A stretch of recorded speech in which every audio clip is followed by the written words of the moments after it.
दोस्तों, भारत का संविधान बनाने का श्रेय जिन्हें जाता है वह बाबा साहेब भीमराव अम्बेडकर थे। मगर एक बात ये भी थी कि महात्मा गांधी और बाबा साहेब के बीच कुछ खास नहीं जमी थी। इन दोनों के बीच शुरुआत से ही काफी मतभेद रहे थे। अम्बेडकर ने एक ऐसे भारत में जन्म लिया था जहां समाज में उच्च वर्ग के लोग गरीब और दलित वर्ग पर भीषण अत्याचार और शोषण कर रहे थे। लेकिन इनके समाज के साथ इतने भेदभाव और अत्याचार के बावजूद भी बाबा साहेब ने एक ऐसी शिक्षा प्राप्त की कि आगे जाकर वह भारत के संविधान निर्माता बने। बाबा साहेब भीमराव अम्बेडकर का जन्म एक दलित परिवार में हुआ था।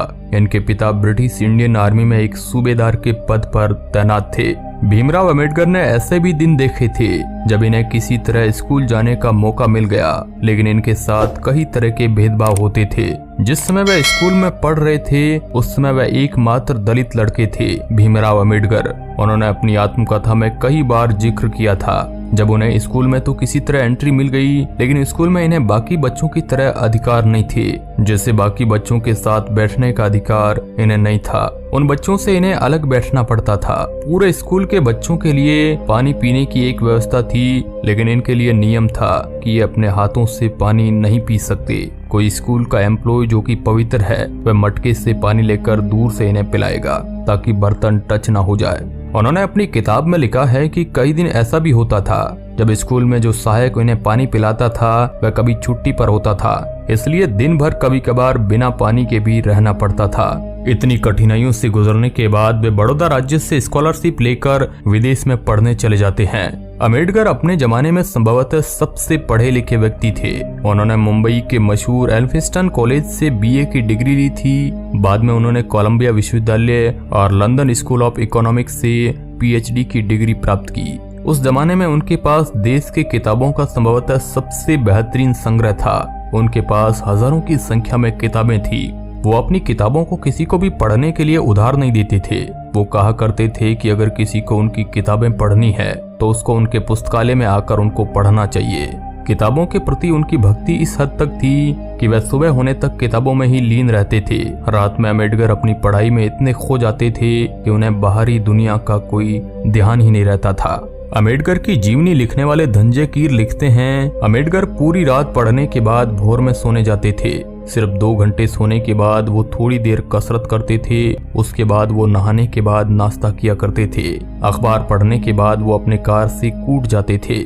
इस दौरान वो उन किताबों को पलट रहे होते थे जो उस दिन उनके पास डाक से आए होते थे, और वो समाप्त होने के बाद वो किताबों की दुकानों के चक्कर लगाया करते थे। और जब वो शाम को घर लौटते थे तो उनके हाथ में नई किताबों का एक बंडल हुआ करता था। डॉक्टर भीमराव अम्बेडकर को हिंदी, अंग्रेजी, संस्कृत, फ्रेंच, पाली, जर्मन, मराठी, पर्शियन और गुजराती जैसी 9 भाषाओं का ज्ञान था। इसके अलावा डॉक्टर भीमराव अम्बेडकर को बागवानी का भी बहुत ज्यादा शौक था।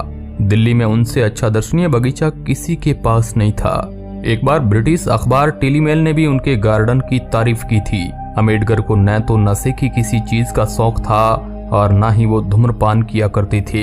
एक बार जब उन्हें खांसी हो रही थी तो उन्हें किसी ने पान खाने का सुझाव दिया। उन्होंने उनके कहने पर पान खाया जरूर, लेकिन अगले ही पल उसे ये कहते हुए थूक दिया कि ये बहुत कड़वा है। वे बहुत साधारण खाना खाते थे। दोस्तों, सवाल ये उठता है कि महात्मा गांधी और डॉक्टर भीमराव अम्बेडकर के बीच कैसे रिश्ते थे? क्या उनके विचार मिलते थे? दोस्तों, महात्मा गांधी और भीमराव अम्बेडकर के बीच कई बार मुलाकातें हुई थी, लेकिन वे दोनों अपने मतभेदों को कभी नहीं पाट पाए।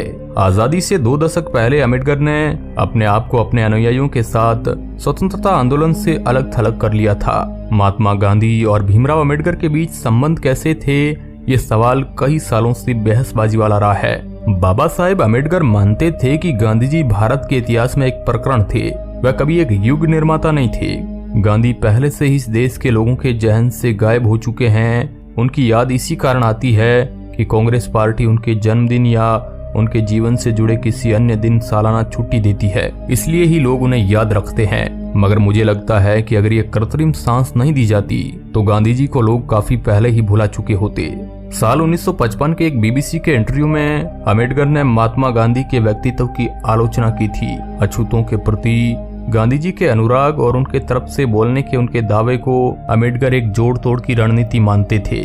जब 14 अगस्त 1931 को गांधी जी से उनकी मुलाकात हुई थी तो गांधी जी ने उनसे कहा था, मैं अछूतों की समस्याओं के बारे में तब से सोच रहा हूँ जब आप पैदा भी नहीं हुए थे। मुझे ताज्जुब है कि इसके बावजूद आप मुझे उनका हितैषी नहीं मानते।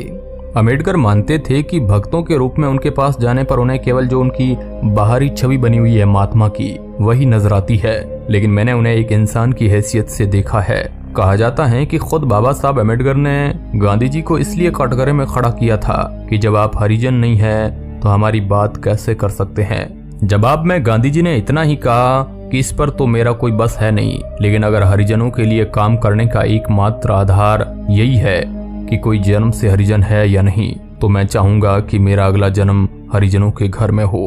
अम्बेडकर ने गांधी जी से कहा था कि अगर आप अछूतों के खैर ख्वाब होते तो आपने कांग्रेस का सदस्य होने के लिए खादी पहनने की शर्त की बजाय अस्पृश्यता निवारण को पहली शर्त बनाया होता कि किसी भी व्यक्ति को जिसने अपने घर में कम से कम एक अछूत व्यक्ति या महिला को नौकरी नहीं दी हो, या उसने एक अछूत व्यक्ति के पालन पोषण का बीड़ा न उठाया हो, या उसने कम से कम सप्ताह में एक बार किसी अछूत व्यक्ति के साथ खाना न खाया हो, तो उसे कांग्रेस का सदस्य बनने की अनुमति नहीं दी जानी चाहिए थी। आपने कभी भी किसी जिला कांग्रेस पार्टी के अध्यक्ष को पार्टी से निष्कासित नहीं किया जो मंदिरों में अछूतों के प्रवेश का विरोध करते देखा गया। इसके अलावा भी एक बार बीबीसी ने उनसे पूछा था कि गांधी जी के बारे में आप क्या सोचते हैं। इसके जवाब में भीमराव अम्बेडकर जी ने कहा था कि मुझे जानकर इतनी हैरानी होती है कि पश्चिम गांधी में इतनी दिलचस्पी क्यों लेता है। जहाँ तक भारत की बात है तो देश के इतिहास का एक हिस्सा भर है, कोई युग निर्माण करने वाले नहीं। गांधी जी की यादें इस देश के लोगों के जहन से जा चुकी है। बाबा साहेब भीमराव अम्बेडकर टाइम के बहुत पक्के थे। वो फिजूल में टाइम बिल्कुल भी बर्बाद नहीं करते थे। जब भी वो कार से अपने घर लौटते थे तो वो सीधे अपने पढ़ने की मेज पर जाते थे। उनके पास अपने कपड़े बदलने का समय भी नहीं रहता था। एक बार वो एक film a tale of two cities देखने गए। उसे देखते समय उनके समय कोई विचार कौंधा और फिल्म बीच में ही छोड़कर घर लौटकर विचारों को लिखने लगे। बाबा साहेब घर के बाहर खाना खाना भी ज्यादा पसंद नहीं करती थी।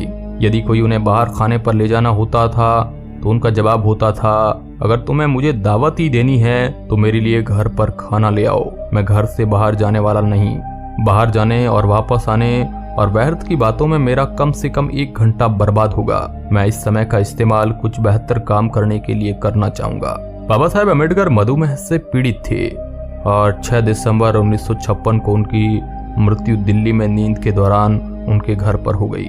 1990 में उन्हें मरणोपरांत भारत के सर्वोच्च नागरिक सम्मान भारत रत्न से सम्मानित किया गया।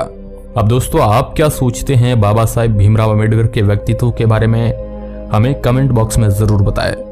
वीडियो के अंत तक बने रहने के लिए आपका बहुत बहुत धन्यवाद।